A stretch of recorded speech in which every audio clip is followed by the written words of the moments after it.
Hello दोस्तों, तो आज मैं लेकर के आया हूँ बुक रीडिंग के ऊपर 14वां क्लास। आज की वीडियो में आप लोग सीखेंगे कि मोहन नाम का एक लड़का है। वह एक हॉस्पिटल में जाता है। जिस हॉस्पिटल में इनके चाचा जी बीमार के कारण भर्ती हुए होते हैं, तो वह अपने चाचा से मिलने के बाद जब वापस लौटता है तो इनके एक बचपन के दोस्त जो कि गर्लफ्रेंड है ललिता, उनसे मुलाकात होती है और ये एक दूसरे से कैसे बात करते हैं, चलिए हम लोग इससे कन्वर्सेशन करने का प्रयास करते हैं।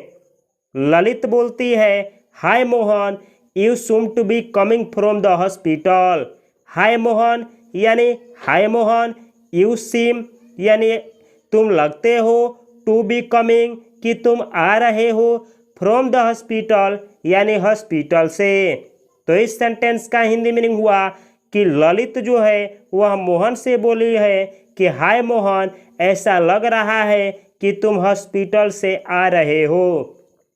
मोहन बोलता है, ऑफ कोर्स यानी बिल्कुल, I went to see my uncle who has been ailing for some time. Mohan बोला है, बिल्कुल, आई वेंट टू सी मैं देखने गया था। गो, वेंट, गॉन, ये गो वर्ब का V2 है। अगर आप लोग गो वर्ब का यूज किस तरीके से होता है, गो, वेंट, गॉन, गोइंग, गोज, इन सभी फॉर्मों को सीखना चाहते हैं तो इसके ऊपर एक वर्ब का सीरीज है। वर्ब के सीरीज में जाइए और गो वर्ब को सीखिए।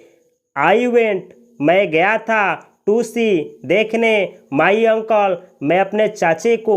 इतने का हिंदी हुआ कि मैं अपने चाचे को देखने गया था। हु हैज़ बीन यानी जिसे, हैज़ बीन एलिंग यानी वह बीमार है, फॉर सम टाइम यानी कुछ समय से। तो इतने का हिंदी मीनिंग हुआ कि मोहन बोल रहा है कि निश्चित रूप से मैं हॉस्पिटल से आ रहा हूँ, मैं अपने चाचे को देखने गया था, हु हैज़ बीन एलिंग जो बीमार हैं कुछ समय से।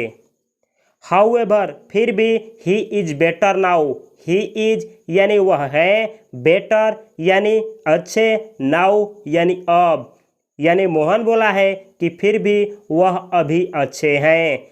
तो चलिए इन दोनों को मिला करके कहने का मतलब हुआ कि ललित बोली है कि हाय मोहन, ऐसा लग रहा है कि तुम हॉस्पिटल से आ रहे हो।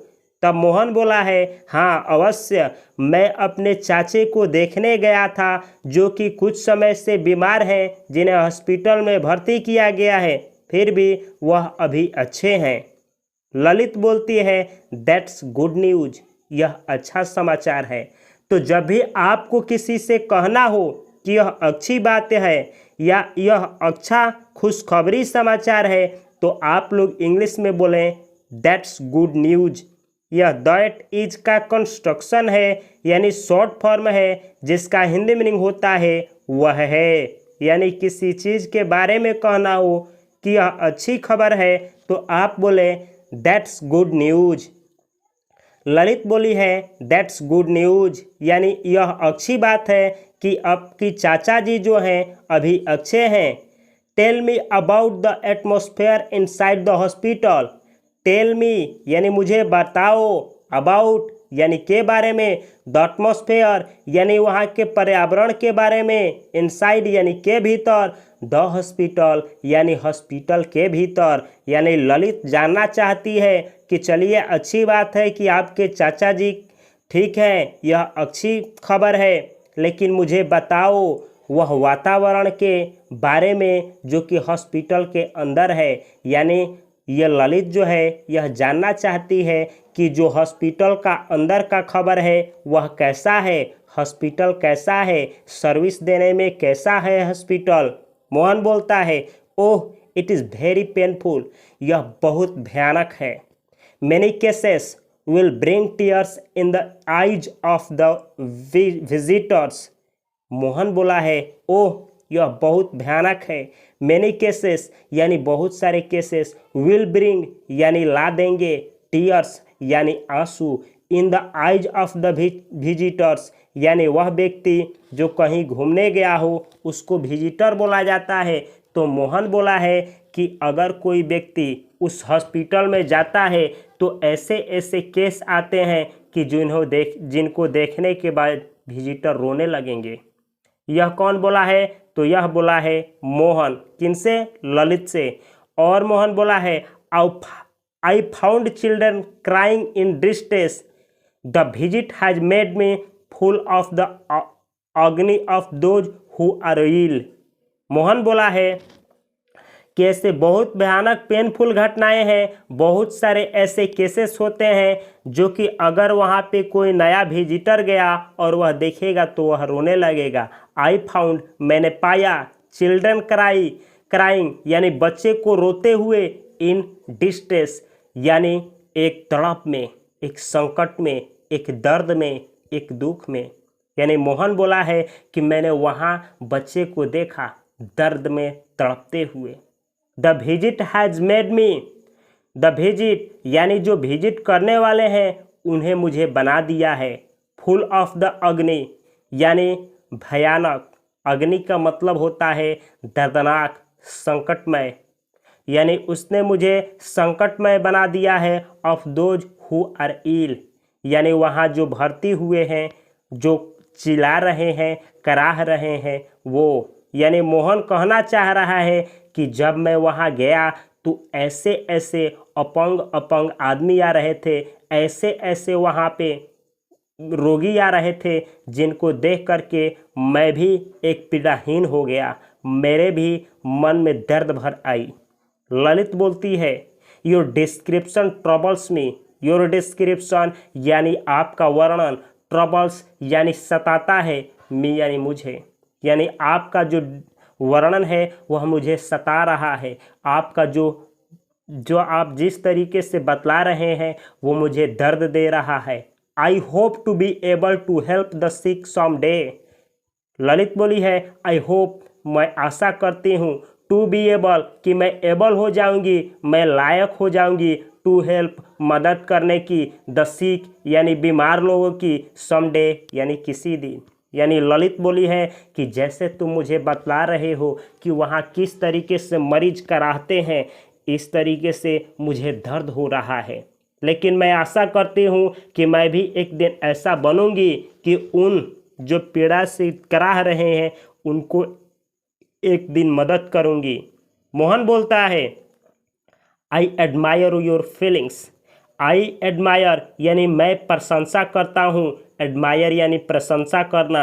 अगर इस वर्ब के बारे में आप सीखना चाहते हैं कि एडमायर से कौन कौन सा वर्ड मीनिंग बना है, इसका हिंदी मीनिंग क्या होता है, इसका सेंटेंस में कब और कैसे यूज होता है, तो इस वर्ब के ऊपर मैं ऑलरेडी एक वीडियो बना चुका हूँ। आप वर्ब के पूरे सीरीज को देखें, क्योंकि उस वर्ब के सीरीज में बहुत सारी ऐसे हार्ड और सिंपल से सेंटेंस में बतलाया हूँ जो आपको इंग्लिश स्पीकिंग के लिए बेहद बेहद ज़रूरी है। अगर आप लोग वर्ब के उस सीरीज को देखना चाहते हैं तो इस चैनल को सब्सक्राइब करें और इस चैनल के प्लेलिस्ट में जाएं और मोस्ट स्पोकन वर्ब सीरीज होगा, 101 वीडियो का सीरीज है, उस पूरे सीरीज को A to Z देखें और यकीन माने कि आप लोगों को इंग्लिश बोलने में, लिखने में और समझने में वह जो सीरीज आप लोगों की इतना मदद करेगा जो कि आप लोग कहीं पेड करके भी नहीं सीख पाएंगे। मोहन बोला है आई एडमायर योर फीलिंग्स, मैं आपकी भावनाओं की कद्र करता हूँ। तो जब भी आपको किसी से कहना हो कि मैं आपकी भावनाओं की कद्र करता हूँ, मैं आपकी भावनाओं को प्रशंसित करता हूँ, तो आप इंग्लिश में बोलें आई एडमायर योर फीलिंग्स, मैं आपकी भावनाओं की कद्र करता हूँ। यह मोहन बोलता है मोर एवर, और यानी अतिरिक्त, I may tell you that I want to do that the same. Mohan कहता है आई मे टेल, मैं कह सकता हूँ, यू आपसे, दैट कि, आई वांट टू डू मैं करना चाहता हूँ, वांट यानी करना, डू वांट यानी चाहना, डू यानी करना, द सेम यानी सेम। यानी मोहन कह रहा है कि मैं आपकी भावनाओं की कद्र करता हूँ और इसके अतिरिक्त मैं आपसे कह सकता हूँ कि मैं चाहता हूँ कि जैसे आप बोल रही हैं उसी तरीके से मैं भी उन लोगों की क्या करूँ, मदद करूं जो लोग हॉस्पिटल में भर्ती हैं। तो ये रहा दोस्तों आज की कन्वर्सेशन। चलिए इसको फ्लुएंसी के साथ किस तरीके से रीड आउट किया जाता है इसको आप लोग एक बार देखने का प्रयास करें। ललित बोली है, hi Mohan, you seem to be coming from the hospital. Mohan, of course, I went to see my uncle who has been ailing for some time. However, he is better now. Lalit, that's good news. Tell me about the atmosphere inside the hospital. Mohan, oh, it is very painful. Many cases will bring tears in the eyes of visitors. I found children crying in distress. The visit has made me full of the agony of those who are ill. Lalit, your description troubles me. I hope to be able to help the sick someday. Mohan, I admire your feelings. Moreover, I may tell you that I want to do the same. इस तरीके से English को पढ़ा जाता है। चलिए कुछ word meaning है जिसका हिंदी मीनिंग आप लोगों को बतलाने का प्रयास कर रहा हूँ। डिस्ट्रेस का मतलब होता है अग्नि, यानी डिस्ट्रेस और अग्नि इन दोनों वर्डों का हिंदी मीनिंग होता है कष्ट, पीड़ा, संकट। यानी इन तीनों अर्थों में इन दोनों शब्दों का यूज होता है। अग्नि यानी पेन, वहीं कष्ट, दर्द, संकट। एडमायर यानी प्रेज, प्रेज यानी प्रशंसा और एडमायर यानी प्रशंसा करना। तो कब इस वर्ब का यूज होता है अगर आप लोग सीखना चाहते हैं तो पूरे वर्ब सीरीज को देखिए मेरा ऐसा मानना है कि अगर कोई भी इंसान हो, चाहे नेटिव इंग्लिश स्पीकर हो, अगर उससे बोला जाए कि आप अपने सेंटेंस में वर्ब का यूज न करें और केवल 1 मिनट इंग्लिश बोल दें तो यह इम्पॉसिबल है। अगर किसी इंसान को इंग्लिश सीखना चाहिए तो सबसे पहले वर्ब सीखना चाहिए, और वर्ब में वह सभी वर्ब जिसके ऊपर मैं ऑलरेडी वीडियो बना चुका हूं। अगर उन वर्बों को देखना चाहते हैं तो इस चैनल को सब्सक्राइब करें और इस वीडियो को लाइक करें। कमेंट बॉक्स में कमेंट करें कि यह वीडियो आप लोगों को कैसा लगा, और इस वीडियो को किसी एक ना एक ग्रुप में या किसी एक ना एक सोशल मीडिया पे अवश्य शेयर करें। और अगर मुझसे जुड़ करके इंग्लिश सीखना चाहते हैं तो इस वीडियो के डिस्क्रिप्शन बॉक्स में मेरे सभी सोशल मीडिया का लिंक है, वहाँ पे मुझसे जुड़ें। मैं आप लोगों को हर एक संभव प्रयास करूंगा कि मदद करूं। अगर कोई क्वेश्चन पूछना हो तो व्हाट्सएप पे जुड़े। मैं व्हाट्सएप पे जो भी क्वायरी आती है उसको सॉल्यूशंस देने का प्रयास करता हूं। तो अगर आप लोगों को वर्ब वाले वीडियो देखना है तो इस चैनल के प्लेलिस्ट में जाएं। प्लेलिस्ट का नाम है मोस्ट स्पोकन वर्ब सीरीज, और उस पूरे प्लेलिस्ट को देख लें क्योंकि उसमें ऐसे ऐसे वर्ब हैं जिनका डेली यूज होता है, जिनके बिना सीखे कोई इंसान इंग्लिश बोल ही नहीं सकता है। और साथ में यह भी बतलाया हूँ कि उन वर्बों का यूज कैसे होता है, कब होता है, और उन वर्बों से कौन कौन सा वर्ड मीनिंग बना है। तो आप एक वीडियो में बहुत सारी चीज़ें सीखने वाले होंगे, बहुत सारी चीज़ें सीखने को मिलेगा। हाँ, ये है कि थोड़ी सी वीडियो लंबी है, लेकिन पैसेंस के साथ, कॉपी पेन के साथ उस सीरीज को देखिएगा, क्योंकि वह सीरीज आप लोगों को मनी पे करने के बाद भी नहीं मिलेगा। तो मिलता हूँ मैं अगले वीडियो में। तब तक के लिए आप सभी को और आप सभी के माता पिता को मेरी तरफ से हार्दिक शुभकामनाएं। नमस्कार, जय हिंद।